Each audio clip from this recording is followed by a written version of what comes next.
Pedaga Dogaba Kun, Sim Sakona Kun to Planet. Lisa in a Viname, no go to a thousand dollar. Kakaba who so deep that they do not know to ship us. Council but they can in a selection and a section in the city with the Papa. A children don't do the sugar and you buy the chicken double building. Come in and around me, Gina and around, say, and find out when the bullshit in Yabo, not Miami. The Nodi Toya do the Gado, Mother to Syria, Tomato Taro, Dachino, Winnie, in Ama night, but is that Pijano? Nadi Tinu, Pin Yado, Kinya Yado, some shop, Zijina, Soma, Obada, Pijano, Nadi Lekaba, come did that on the Dunia to a sim of that she the better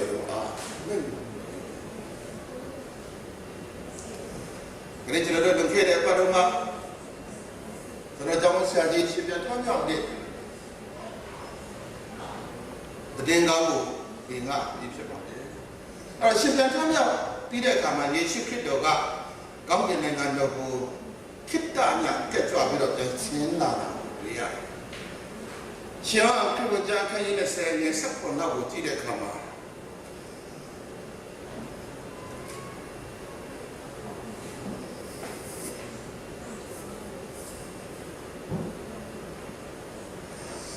Sakulago Chile Kama, Yeshika Legago Mapeneco, Nadi Commando Tando, Matea, Nadi Shia do Tano, Nadi Commando Diku, the Commando, Nadi Yakin Diku, the Louis Yakin Tando, Matea, Jawaya, Jabio Yano, who made of the they should have said that Tamil Dane, Commando of Sashi, what he did at the Temple. By the Temple, good on it, accepted, it. The honest do the other to the Jamila say about me. Eddie could not look at them, Mubiva, look for it off. The temple it off. The Jiboma, the better, the foundation. Kalama, you get it. Sheba Dema, you get it. Sadala, Kiddes, who? Nane, no switching on with upon me. Dada, she might have said shit again. Sishikani, Sabu, or Messabo Tidekama. The sugar door, no gum, the pound is needed a chima. You get it. The Denzaka Kiddy, Surabu, Nade, about Sitch. That's a sugar dog. Come Kabako did that with the road at the ship. The Pekka did not know what Goma. A Tikane, crucifixion. The Wagane Goma, they can't see it. I think they did with another Jambino genius. Jambino to Chile. You should have shipped a ton of a good to as a guy. The Chipiro, Jambino, Pepuchina, you should have the Wagane Goma. A Tikane. Crucifixion of Jesus Christ. 2 years, the Wagane Goma, they can't get it. A chap of Jambino. Since I did come. Number 10, you should do the Wagade, Goma, Atikan, get the Yama. You and Ya, Shema, the Kiri, yes, the Christian Sikama, Damazara Sikama, Mishawala, and the Kajawasha. Sikama. You should do the Kanje, the Wagade Goma, Atikan Yesura. You are not sheep, but the Kiri. They come here. They come here. They will go for public. Sheep. Give it. No Bagada. But they come here. So how would the Virginia soon? They should kill the guy. No Bagada Goma. Janaka Bagada, they are no way. Simba, they can't jail. They can run it. So the Madonna Rema, it is a popular. The gate, they did money. The gate appeared the money. The gate, keep the kid. So they tell me. General Juma, Tamaya, Mushibu. General Yada media, Dingo, Juma, Tamaya, she done it. General Junji, but the ယေရှုခရစ်တော်လက်ဝါးကားတဲ့ပေါ်မှာတကယ်ပဲအတိခံခဲ့တယ်ဆိုတာကိုစိတ်နှလုံးအကျွမ်းပဲယုံကြည်ဖို့ဘာကြောင့်ချစ်တော်မိတ်ဆွေကြီးကိုမောင်မများကိုပြောချင်တာကယေရှုခရစ်တော်တကယ်ပဲလက်ဝါးကားတဲ့ပေါ်အတိခံခဲ့ပြီဆိုတာကျွန်တော်စိတ်နှလုံးအကျွမ်းပဲဒါမှလည်းကျွန်တော်တို့ရဲ့ယေရှုခရစ်တော်အတိခံခဲ့ခြင်းဟာကျွန်တော်ရဲ့နှလုံးသားထဲမှာတကယ်ပဲဆွဲမြဲပြီးတော့ခံယူတယ်ကျွန်တော်တို့ရဲ့ယုံကြည်ခြင်းဖြစ်တယ်ဆိုတော့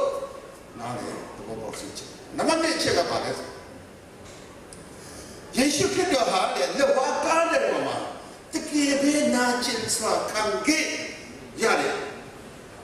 ဘုရားတခင်ရဲ့တောင်းလို့ဖြစ်တယ်ယေရှုခရစ်တော်တကယ်ပဲနာကျင်တယ်ဟဲ့ကြည့်လိုက်ယေရှုခရစ်တော်လက်ဝါးကားတဲ့ပေါ်မှာတက်လာတဲ့အခါမှာတကယ်ပဲဒီခွက်ခံရတော့မျိုးရိုက်မျိုးတော့ညမနေစက်ဒီလေနောက်ဆုံးတမူတွေနဲ့ခြေထောက်မှာတမူတွေနဲ့စူရအုပ်ထုံးနဲ့တွေးတယ်အလေးချနောက်ဆုံးဒီဘက်လက်ဘေးမှာလမ်းစွနဲ့ထိုးပြီးတော့နောက်ဆုံးအသေးခံပွားလာစားဆိုတာကတကယ်မှန်တယ်ဖြစ်နေဖြစ်တယ်။ဒါကြောင့်ယေရှုခရစ်တော်ကတကယ်ပဲကျွန်တော်တို့ခင်ဗျားတို့အတွက်ကျွန်တော်တို့ခင်ဗျားတို့နာရမှာကျွန်တော်တို့နာရမှာအတွက်ယေရှုခရစ်တော်ကလက်ဝါးကားတဲ့ဘောမှာ crucifixion with pain ယေရှုခရစ်တော်တကယ်ပဲအနာကျင်ကျွန်တော်တို့အနာကျင်ခံရပြီကျွန်တော်ရမကောင်းတဲ့ကုနာအတွက်စူရတဲ့ဘုရားအတွက်တွေ့ကြတယ်လူများကိုတတ်ချင်တဲ့လူများကိုမကောင်းလုပ်ချင်တဲ့လက်ခဲ့လက်ဝါးကားတယ်လို့အတွေ့အကြုံပဲမကောင်းတဲ့နေရာကိုသွားချင်တဲ့ခြေထောက်တဲ့ယေရှုခရစ်တော်ခြေထောက်တမန်ဆွဲပြီးအတွေ့အကြုံမကောင်းတဲ့အချမ်းစီကိုချမ်းစီခြင်းနဲ့မလုံးသားတဲ့ယေရှုခရစ်တော်လမ်းဆုနဲ့အထူးခံရကျွန်တော်အတွက်အတွေ့အကြုံဆိုတဲ့ယေရှုခရစ်တော်ရဲ့နာကျင်မှုကိုပြောင်းတည်ရပြီးတော့အဲ့ဒီနာကျင်မှုကငါအတွက်ပါလားကျွန်တော်တို့ကျမတို့အတွက်ယေရှုခရစ်တော်ရဲ့နာကျင်မှုကကျွန်တော်တဲ့တကယ်ယုံကြည်ခြင်းပါလားယုံကြည်ချက်ပါလားဒီအရာတွေကိုခံယူပြီးတော့ကျွန်မလည်းယုံကြည်ခြင်းကျွန်တော်လည်းယုံကြည်ခြင်းကျွန်တော်ရဲ့အခြေခံယုံကြည်ခြင်းပုံရဲ့ဖြစ်ခဲ့ရမယ်ဆိုတဲ့ယုံကြည်ခြင်းနဲ့ထားဖို့ဒါပါယေရှုခရစ်တော်ကိုကျွန်တော်တို့ယုံကြည်တာအတိတ်ပဲရှိတယ်ယေရှုခရစ်တော်လက်ဝါးကားတဲ့ပေါ်မှာအခြေခံရတယ်လေဟလာဒါဆိုအဲ့ဒီမှာဖြစ်တဲ့အရာတွေအားလုံးကကျွန်တော်တို့ဥနောက်နဲ့ပဲသိပြီနှလုံးသားထဲမှာမရောက်တဲ့အတွက်ကြောင့်ဒီနှလုံးသားမပြောင်းလဲတဲ့အခါမှာခရိယာတည်တဲ့အချိန်မပြောင်းလဲတဲ့ခရိယာနဲ့ကျွန်တော်ပြောတယ်ယေရှုခရစ်တော်ရဲ့တည်ခံခြင်းကိုလည်းနားမလည်ယေရှုခရစ်တော်ရဲ့နာခံခြင်းကိုလည်းမဆာနာတတ်တဲ့ခရိယာတွေတော့ပြောင်းလဲတဲ့အကြောင်းဒီနေ့အဲ့ဒီနေရာထဲမှာခင်ဗျားတို့ကျွန်တော်တို့ယေရှုတော့အနစ်နာခံရတဲ့ဆိုတာပြန်တွေးပြီးတော့ပြန်ပြောင်းပြီးတော့တတိယအောင်းနေတယ်ဆိုရင်တကယ်ပဲရင်မှာတကယ်ရင်မှာခံစားရတကယ်နှလုံးသားထဲမှာတကယ်ခံစားရငါတဲ့ဒီလိုတည်တော်ရရှာတာဒီတခင်ကြောင့်အခုမှလွတ်မြောက်မှုရပါဒီလိုနာကျင်တဲ့ဘဝကနေကျွန်တော်လွတ်မြောက်မှုခန္ဓာရဲ့နာကျင်မှုဘဝနဲ့လွတ်မြောက်မှုဝိညာဉ်ရဲ့နာကျင်မှုဘဝကနေလွတ်မြောက်မှုခံရပါလားဒီစကားဒီအချိန်မှာယေရှုခရစ်တော်ကကြံကြွလာတဲ့အချိန်ဘယ်အချိန်ဆိုတာမပြောနိုင်ဘူးဖြစ်ရတဲ့မှာဒီဘေးမှာရှိနေတဲ့ဖြစ်ပေါ်နေတဲ့နမိတ်လက္ခဏာတွေကောင်းတဲ့နမိတ်လက္ခဏာတွေကြည့်မကြခင်မှာယေရှုခရစ်တော်လာတဲ့ဆိုတာကိုဖော်ပြတယ်ဒီလိုအချိန်မှာမိတ်ဆွေကကိုယ်တော်ရဲ့နာကျင်ချက်မိမိရဲ့နာကျင်မှုကဲ့သို့နှလုံးသားမှာမခံယူဘူးဆိုပြီး ကျွန်တော်တို့ဘာမှကြောင်းရင်းစားကျွန်တော်ရှိဘူးနံပါတ်3အချက်ကယေရှုခရစ်တော်ဟာလက်ဝါးကားတဲ့ပေါ်မှာချင်းချင်းအမိန်ကလာကိုခံယူသွားပြီးယုံကြည်ဖို့ crucifixion of Jesus Christ လက်ဝါးကားတဲ့ဒီခံရယေရှုခရစ်ချင်းချင်းအမိန်ကလာခမည်းရဲ့ချင်းချင်းအမိန်ကလာကျွန်တော်ရဲ့ချင်းချင်းအမိန်ကိုခံခဲ့ပြီးပြီ Phoenix ကျွန်တော်တို့ယုံကြည်ကျွန်တော်တို့တရားပေါ်ကျမ်း23မှာအင်မတန်မှဆိုးမိုက်တဲ့လူတွေကိုမှဒီလိုလက်ဝါးကားတဲ့ပေါ်မှာတတ်တာတစ်တိုင်မှာတတ်တယ်ဆိုတာအဖြစ်ကြီးလို့နဲ့လို့အမေကလာဖြစ်တယ်လို့နောက်ဆုံးဒီလူတွေကတည်ခြင်းစုံနဲ့မတတ်ရလို့ဖြစ်ဘူးတတိယချက်ချင်းကြမျိုးရမယ်အမေကလာဖြစ်လို့တရားပေါ်ကျမ်းကျွန်တော်တို့ဒီလိုအမေကလာနဲ့တွားရမယ့်အရာတွေကိုယေရှုခရစ်တော်ကအမေကလာခံရမင်္ဂလာကနေလောကကိုကြွတာကအမေကလာကိုခံခဲ့တယ်ကျွန်တော်ရဲ့အမေကလာကျင့်ခြင်းအားကိုလိုလောက်ပါကားလိုက်လို့ခံရရမယ်နော်ဘာသာစကားဖျားတဲ့ခင်ရဲ့ကျင့်ခြင်းအမေကလာခံရတဲ့ကျွန်တော်တို့လူသားတွေစားတဲ့နေ့တွေဧကမတရားယောက်ျားမင်းကလည်းလက်ကူကကျွေးချီမကြောက်မင်းတော့မင်းအတွက်စုဟာဖန်ဆင်းထားမိမမင်းကလည်းနာကျင်စာဝေဒနာခံစားရယောက်ျားရဲ့ဥစုပေါ်မင်းနေရမသိမချင်းခမည်းဖျားတဲ့ခင်ကဒီလိုကျင့်တယ်ကျွန်တော်တို့အဲ့ဒီကျင့်ခြင်းအမေကလားသူ့ရဲ့တဘာဒီတော့တားလို့ကိုယ်တိုင်လက်ဝါးကားတဲ့ဘောမှာခံယူတယ်။နာကျွန်တော်တို့ဝန်တာတချို့ခရိယာတွေကဝန်တာရမှန်းလည်းမသိဝန်နေရမှန်းလည်းမသိဘုသူစားတယ်ဝန်တာရမှန်းဝန်နေရမှန်းนี่သိကြည့်ဆိုတာလို့ဖြစ်နေတယ်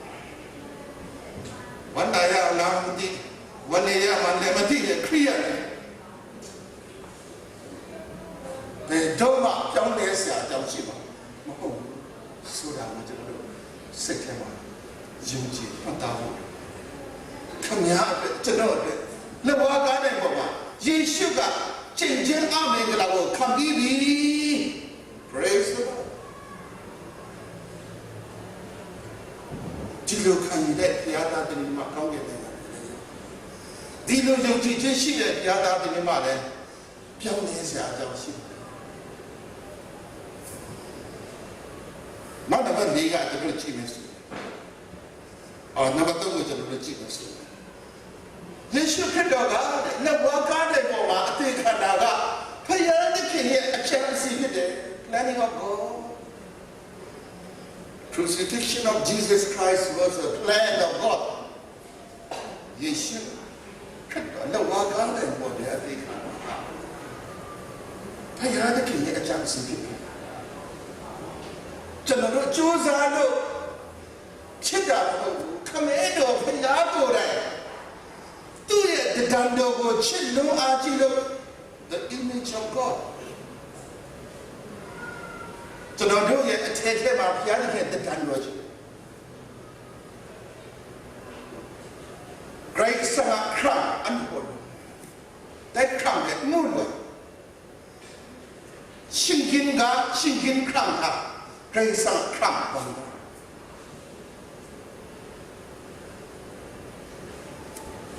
The body, flesh, the image of God.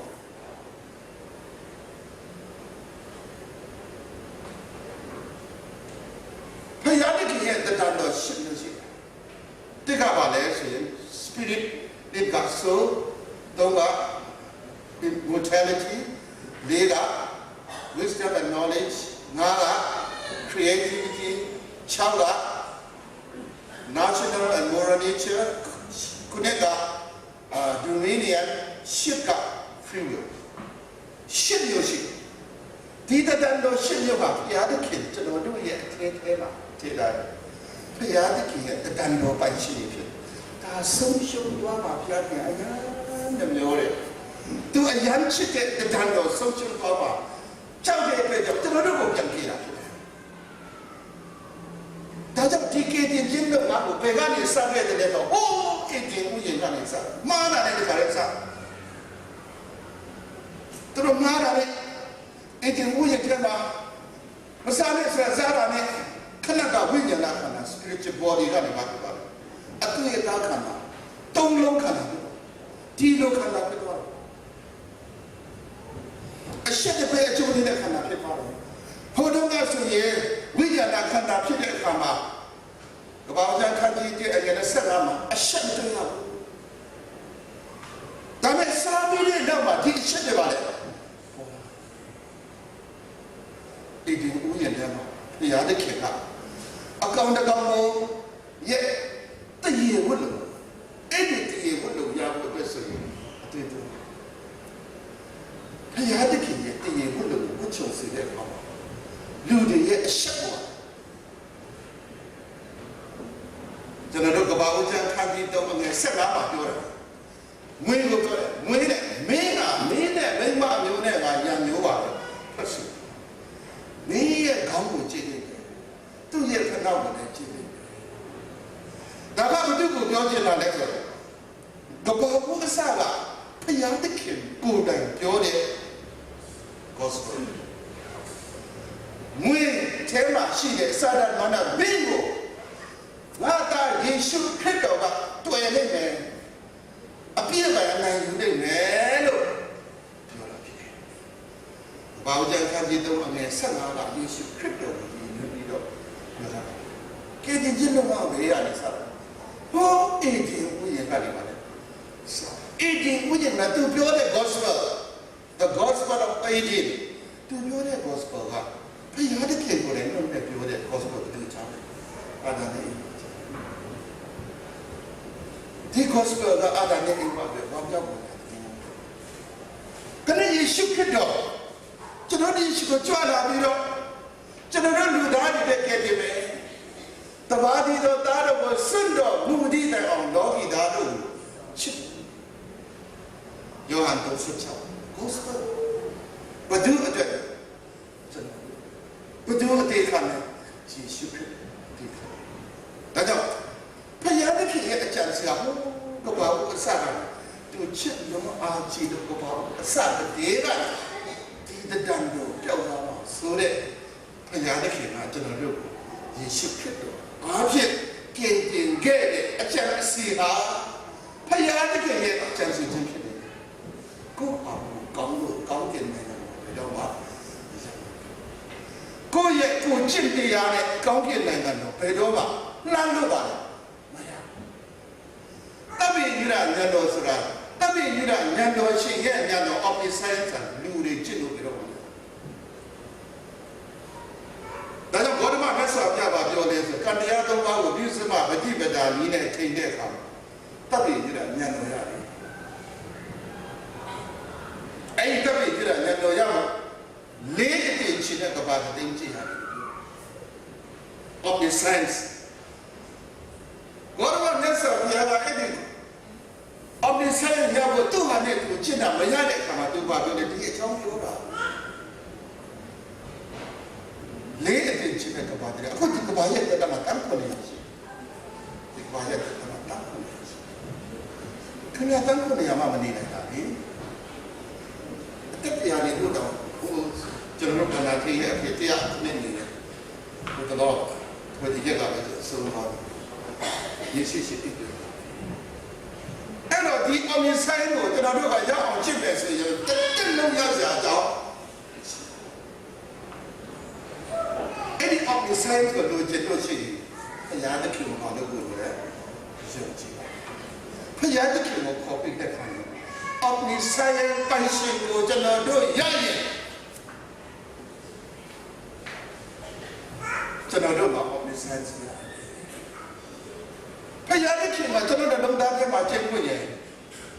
တပိညရညတော်ရှင်ကျွန်တော်အထက်ထဲမှာကျင့်ဖို့မယ်ဆိုရင်ကျွန်တော်ကိုယ်တိုင်တပိညရညတော်ရကျွန်တော်ကိုယ်တိုင်လိုက်ပါရဒီနေ့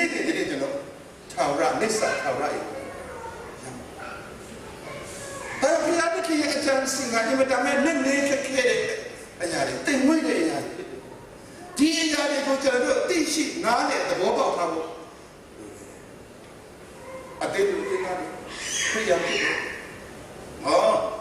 အဖေကပြောတယ်ငါသားသမီးနှစ်ချင်းကခါတော့နှစ်ချင်းခံရဲတော့အဲ့ဒါနဲ့နှစ်ချင်းခံလာတဲ့ခရီးရောက်တကယ်ပဲခက်တော့ရပြီးတော့တကယ်ပဲခက်တော့ရရှိတောင်းတယ်ပြီးတော့နှစ်ချင်းခံတဲ့ဒါပေမဲ့ယေရှုခရစ်တော်ဟာကျွန်တော်တို့ကိုချစ်တဲ့ဖခင်ရဲ့အကြံအစီအမံကျွန်တော်တို့နားတဲ့အောင်လုပ်ပြီးရ praise the Lord ကျွန်တော်တို့နားတဲ့ဘောပေါက်အောင်ရှင်းလို့မှမရတဲ့ free will ရှိတာပဲသူ့စိတ်ရည်နဲ့သူပေါ့ဖခင်ရဲ့ခင်ပါတဲ့အဆုံးတိုင်အောင်ခင်ဗျားတို့ကျွန်တော်တို့အပေါ်ပါပါလေအလုပ်လုပ်ဒီလိုမျိုးဝင်နေကြတော့ကိစ္စနာမည်Inside, she got to one. Nadi, great summer. Mujue mi lapa, atin adama ku dua besa. Nak kala, anda mana lihat tu benda ciri.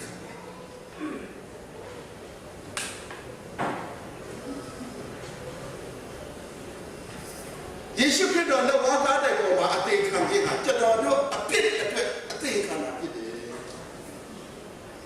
crucifixion cedera ya hati itu je apit dosa je hati kami apit bisa apit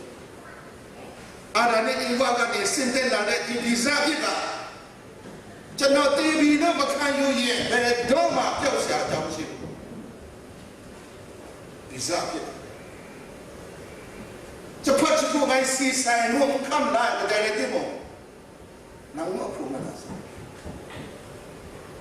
Yang pangkat nama jiwa di dari timu, tidak nak kumpulan dalam gambar, tidak nak udang, seni cukup ada dia pangkat nama. Mana sih kalau dua jadi, kau jembe, kau ye nak wakar ni, kau tanya ni dah tanya kalau tu. Kerana Yesus itu dah jenuh dulu. Lepas kali itu, apa itu je nak dia, dosa dia, atikan dia, bisa dia, juga dia. Kaya yona, dah ada dia yona, dah ni. Tentu namanya dia mana ni? Ele cesar. Dan ni ane jumpa Kristen ni berapa? Sudah jam yang macam. Kamu ada mana? Kecil le, tindak lain je, tindak lain je, itu mana yang bukan? Kelana pulas. Tengok apa ada. Yesus Kristus dalam nama tu merah, kau ya sen, engkau menjadi merah tu kalau tu lah. Merah kau ya sen, engkau menjadi merah tu dalam nama. Ya benar, baik doa rela. Apa dah? Benar doa itu ke? Lain kamera jenam je, benar doa. Lain macam saya esok, mana jin sahaja, kena ada je benar doa ni, ada itu doa ni. Itu Yesus Kristus tidak mahu utang pada sisa. Tapi kalau sahaja tu sudah, kalau dia nak kau utang, Yesus tidak mahu utang pada sisa. Ada itu orang kubah lagi tu, Yesus cuma dia.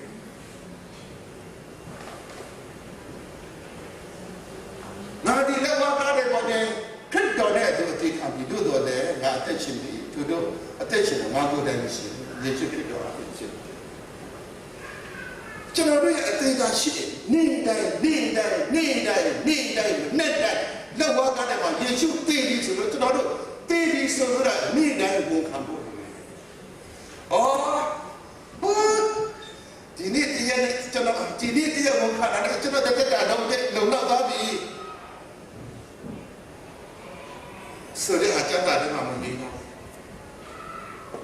Ni ada sini dia bukan kamu bawa. Di cin, di sari dia. Ni senjata tu menyimpai. Nah, sekarang ni. ဒီငါဆိုတာတောင်းကျမ်းလာတယ်ဘယ်လိုဒီငါဆိုတဲ့ဇာတိတောင်းကျမ်းလာတယ်ဘယ်လိုမှမခနဲ့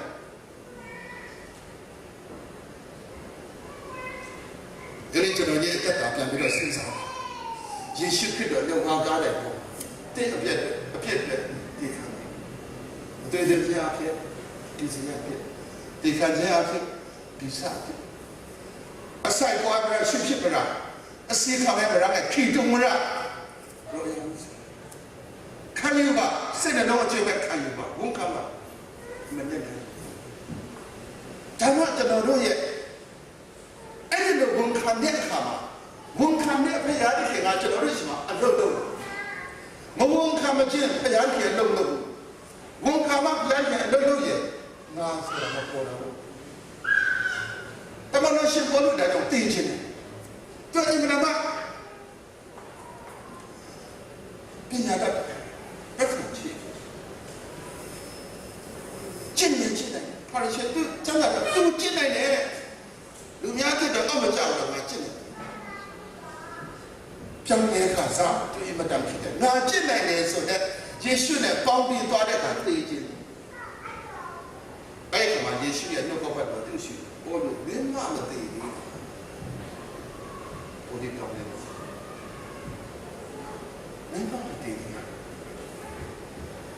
ခဏကျွန်တော်တို့လည်းယေရှုကကျွန်တော်တို့ကိုပြောပါလာတော်ရင်ဘယ်မှမသိဘူးဘုရားပြောင်းလဲဘယ်မှမသိဘူးဘုရားဖခင်တဲ့ခင်ကဝန်ခံတယ်အပြစ်ရှိတယ်လို့ဝန်ခံတဲ့လူကအပြစ်လုပ်တယ်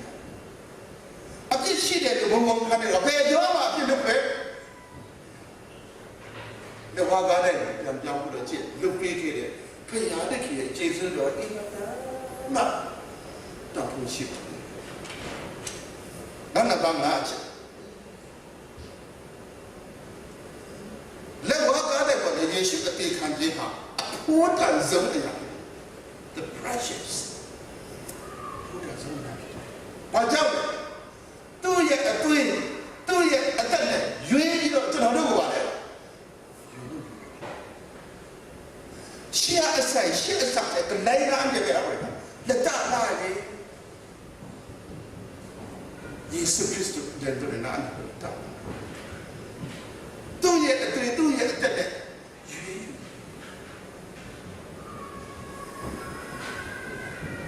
တခါကဒီအာဖရိကကျော်ရောက်တယ်တဲ့ကျော်တယ်ကိုဒီကနောက်တိုင်းကအမေရိကယူရိုပကကျော်နောက်ဝဲတယ်အာဖရိကကျော်နောက်ဝဲတဲ့ခါအဲ့ဒီကကျော်မလေးပြောအဲ့ဒီကအဖေမိနဲ့လည်းပတ်သက်ရှိတဲ့လူကိုသားသမီးရောင်းစားတာအဲ့ဒီရောင်းစားတဲ့အခါမှာအဲ့ဒီမင်းကလေးကစင်ပေါ်တွေ့ရတယ်သူတို့ကစင်ပေါ်တွေ့ပြီးပါပြရတာနော်အဲ့လိုပြတဲ့အခါမှာအဲ့ဒီအမျိုးသမီးငယ်ကလေးကစင်ပေါ်ငိုရမတော်ဘူးမတက်ချင်ဘူးကျမခံချင်ဘူးကျမကိုကဲတာအဖေအမေအဲ့ဒါမလုပ်နဲ့ကျမကတမီးကရင်းတယ်ကျမလုပ်ချင်ဘူးပတ်စံမရှိတဲ့အခါမှာဘိုးတူးတယ်အဲ့ကျုံစင်ပေါ်ကျုံလေးရှိတဲ့စင်အဲ့ဒီကလေးမှမျက်ရည်နဲ့ဖက်တဲ့အဖေမိနေသူအချိန်ပြောလို့တောင်းရတယ်မရတဲ့အဲ့ဒါဘယ်သူကြည့်မင်းနာကလည်းမဖြစ်စမ်းတူနာဒီမလေးကိုရပါတယ်တနာအဲ့လိုတနာတဲ့အခါမှာဒီကလေးရဲ့တန်ဖိုးကဘယ်လောက်ပေးရမလဲဆိုတော့တို့ပေါ်နေတာကဒေါ်လာ3000ပဲပေါ့ငါဒေါ်လာ6000ပဲအဲ့ဒီကစီဒေါ်လာ6000ပဲအဲ့ဒါငါရွေးပြီးတော့ဝယ်လိုက်ပြီးရင်ငါရွေးတယ်လို့လည်းမပြောနဲ့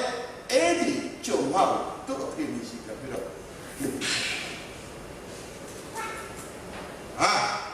အဲ့ဒါလည်းပတ်စံပေးပြီးတော့အဲ့ဒီဆရာကြီးထွက်သွားတယ်ဒီကျမလေးကိုအဲ့ဒီကျုံရောင်းတဲ့စစ်ရေးကကျုံတာဒီကျမလေးကိုအမည်မသိတဲ့ဆရာကြီးက $6,000နဲ့ဝယ်သွားပြီအခုကနေစပြီးတော့ဒီကျုံအဖြစ်နဲ့ဘယ်တော့မှသူ့ကိုရောင်းစားလို့မရတော့ဘူးကျုံအဖြစ်ကနေသူ့ကိုယ်တိုင်ဝယ်ပြီးတော့သူ့ကိုယ်တိုင်သူ့အဖေမေရှိကိုပြန်ဖို့ကိုလုပ်ပေးလိုက်ပါလေကျင်ရတဲ့အဲ့ဒီကလေးမစိတ်ထဲမှာအနောက်အထိပြောမလဲစဉ်းစားခဏကအဲ့ဒီတော့မလုပ်ချင်ဘူးကျွန်တော်မသွားချင်ဘူးတလောက်ဒုက္ခရောက်တယ်မရဲမသွားချင်ဘူးအဲ့ဒီမျက်ဖြူစရာကြီးကတော့ပြီးတော့ဝင်လိုက်တဲ့အဲ့ဒီကပလီမလေးကညစ်ကြီးပေါက်ကြပြီးတော့အဲ့ဒီစေယူကျွန်မကိုကြည့်တဲ့နဲ့ဆရာရှာဟဲ့ဘင်းကိုရွေးပြီးတော့ပြန်သွားပြီလေတော်ပြီတော့အေးစစ်စစ်ပြန်တော့မင်းရဲ့တော့ပြောရှင်ဆရာကောင်းတာပါရှိတော့တယ်အဲ့လိုပြောတဲ့အခါအဲ့ဒီကပလီမလေးကပါလို့ကျွန်မကိုဒီလိုလုတ်ပေးအောင်လုတ်ပေးခဲ့တဲ့ကျေးဇူးရှင်ကိုလေကျေးဇူးရှင်ရဲ့ကျေးဇူးရှင်အထဲမှာကျွန်မတက်လို့ကျုံခံကြပါလေလို့ပြောလိုက်တယ်သူ့ကိုရွေးနှုတ်ခဲ့တဲ့ဒီဆရာတော်ကိုမျက်နှာဖြူဆရာတော်ရှိမှာတက်လို့ကျွန်မကျုံခံပါရစေလို့ဒီကျုံရောက်တဲ့စည်ရင်ဒါပေမဲ့ဒီဆရာကြီးကချက်သွားပြီးဖြစ်နေတဲ့ကြောင့်ဒီတွေ့နေရခရီးကျွန်တော်တို့ပြန်ချစ်ပါကျွန်တော်တို့ဒီကျုံမလေးကိုဒီရှုဖြစ်တော့ကျွန်တော်တို့ကိုရေးခဲ့ဘလောက်ယေရှုခရစ်တော်ကျွန်တော်တို့ကအပြစ်မရဲလေးကနေအပြစ်ရဲ့ကျုံကနေကျွန်တော်တို့ကိုရေးနှုတ်ခဲ့ရေးနှုတ်ခဲ့တဲ့အရှင်ကိုကျွန်တော်တို့ခင်ဗျားတို့အစီမခံခြင်းခဏဒီကပလီမလေးလို့တမန်ကိုကဲတဲ့သူကိုရှာပေးပါတက်လုံးသူနဲ့အစီခံမရတယ်ပြီးတော့တောင်းချင်ခဏကျွန်တော်တို့ယေရှုခရစ်တော်ရဲ့ကျွန်တော်တို့ကိုထာဝရနော်အဲ့ဒီကခဏလေးကျွန်တော်တို့ထာဝရကဲနေတဲ့အရှင်သခင်ရှိမှခဏခင်ဗျားတို့အစီခံမှုယေရှုခရစ်တော်အလိုရှိတယ်ဒါကြောင့်စေတော်မိတ်ဆွေတွေကိုယေရှုခရစ်တော်ကိုလက်ဆက်ရှိကောင်းကင်ကတကူကိုမှခံရပြီမြေကြီးတဲ့ကောင်းကင်တကူကိုမှခံရပြီအားလုံးကိုမှပါပြီမင်းတို့ကိုငါမှချစ်တင်တို့ဒီသွား၍လူမျိုးတကာတို့ငါတကယ်ဖြစ်စေဘာပါပြောပါပြည့်ပါလေ make desire တကယ်တော့ဖြစ်ဒီမှာမြစ်ချင်ပါတယ်အဲ့ဒီလိုလုပ်ရင်မင်းတို့နဲ့ကဒီကဘာလို့ကုန်တဲ့ဒီကဘာကုန်ပြီးတယ်အောင်မင်းနဲ့မှာပါပဲဒီနေ့ကပ်ပြီးမှမင်းတို့ပေါ့ဆရာကြီးကိုကျွန်တော်တက်လို့ပြည့်စုံပြီးအစီခံရအောင်ဒီနေ့ခင်ဗျားတို့ကျွန်တော်တို့လည်းယေရှုခရစ်တော်ကိုကျွန်တော်ကိုယဉ်တဲ့ခဲ့တဲ့ကျွန်တော်ကိုယဉ်တဲ့ခဲ့တဲ့ယေရှုခရစ်တော်ပေါ်ပါကျွန်တော်အစီခံရစေကျွန်တော်ရဲ့တက်တဲ့အစီခံရစေကျွန်မရဲ့အရှင်ပေါ်မှာကျွန်မအစီခံရကျွန်မအရှင်ပြောတဲ့တယ်ကျွန်မလည်းတက်တဲ့ခံပြီးတော့ဒီလောကအလင်းလေးမရစေဆိုပြီးတော့ခဏကျွန်တော်တို့ရဲ့အတ္တပြန်နေပြီးတော့ဆက်ပြီးတော့တရှိသွားကြပါစေလို့